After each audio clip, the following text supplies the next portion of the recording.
Cette chronique est une présentation de Zonar Communication. Alors, bonjour tout le monde, Charles Lapointe chez Zonar Communication. Dans cette capsule, on va s'entretenir de commerce électronique. On sait que ça devient quasiment des incontournables dans certaines situations. Juste au Québec, pour vous donner un ordre de grandeur, le commerce électronique représente un chiffre d'affaires de 7 milliards de dollars, dont environ 5 milliards vont à l'extérieur du Québec. Alors, on a un bon retard à reprendre de ce côté-là. Par contre, ce n'est pas un processus qui est simple. Il y a quand même une bonne démarche de planification à faire de ce côté. Dans un premier temps, c'est de bien planifier notre démarche. Donc, de bien se structurer au niveau du produit qu'on va offrir, au niveau du type de service qu'on va offrir, comment on va se démarquer, qu'est-ce qui nous démarque de la concurrence. Parce que la concurrence est énorme, puis pas juste la concurrence à l'intérieur, mais la concurrence extérieure encore plus. On pense à Amazon, entre autres. Donc, il faut trouver une façon de proposer quelque chose qui nous distingue, qui fait que les gens vont avoir envie de faire affaire d'acheter notre produit, notre service et de faire affaire avec nous. Donc, il y a une question de produit, mais il y a une question d'image d'entreprise aussi.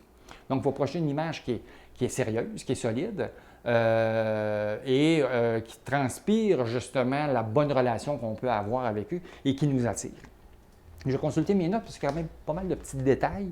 Il faut regarder aussi à l'interne qu'est-ce que ça pourrait impliquer comme ajustement au niveau du fonctionnement interne, ne serait-ce que le système comptable, par exemple. Est-ce qu'il y a des ajustements à faire par rapport à ça au niveau du commerce électronique? Et un principe qu'il faut retenir, c'est que les gens magasinent en ligne pour se faciliter la vie et non pas se la compliquer. Donc, c'est un principe, je pense, qu'il faut écrire quelque part en gros et respecter. Comment est-ce que les gens peuvent se simplifier la vie en faisant affaire avec nous? Donc, pas trop de clics, puis pas trop d'aller-retour sur le site ou dans la boutique. Déterminer ce qui nous distingue, tant au niveau de l'entreprise que du produit.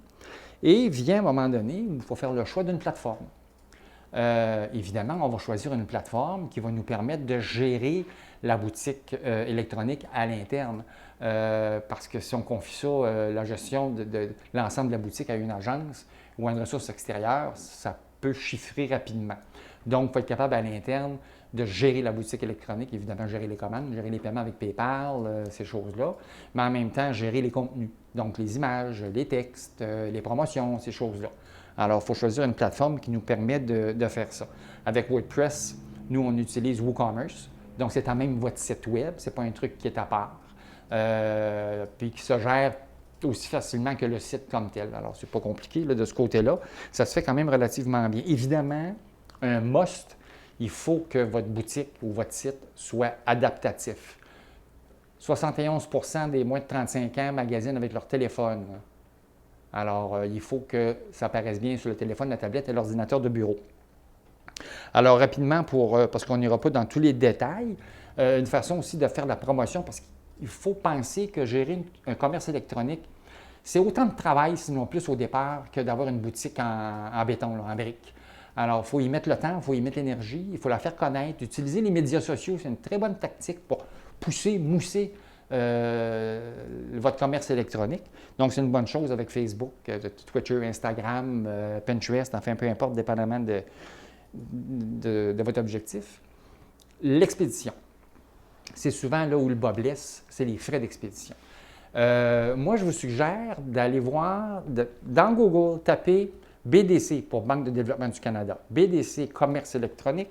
Dans la page de résultats, vous allez avoir toute une série de ressources, dont ceux de la Banque de développement du Canada, justement, qui propose un guide. Il en propose plusieurs, mais dont un comme celui-là. Il y a Post Canada aussi, qui va discuter de commerce électronique, qui va vous donner des renseignements supplémentaires au niveau des frais d'expédition. Alors, ça, c'est le point délicat du commerce électronique. Puis souvent, les commentaires qu'on entend, « Ouais, les frais d'expédition, ça coûte cher. » Alors, ayez une politique en surveillant votre concurrence. Est-ce qu'ils facturent des frais d'expédition? Si oui, combien? Essayez de voir si vous êtes capable d'arriver un peu plus bas ou d'avoir une structure de prix qui fait que pour une commande de plus de tant de dollars, bien, l'expédition est gratuite. C'est une belle façon aussi de tirer son épingle du jeu. Donc, l'idée, c'est d'être constamment à l'affût de ce qui se passe avec notre commerce électronique, d'analyser les données qui rentrent, de voir s'il y a beaucoup de gens qui viennent mais qui quittent sans compléter la transaction. On peut le voir avec les statistiques qui sont disponibles. Alors, c'est quand même un travail qui demande de la persistance et des compétences. Ce que peut vous offrir Zonar Communication en communiquant avec nous à zonar.ca ou 387-4817. Vous pouvez aller voir aussi notre site web, évidemment, ou notre page Facebook Zonar. Merci. Cette chronique est une présentation de Zonar Communication.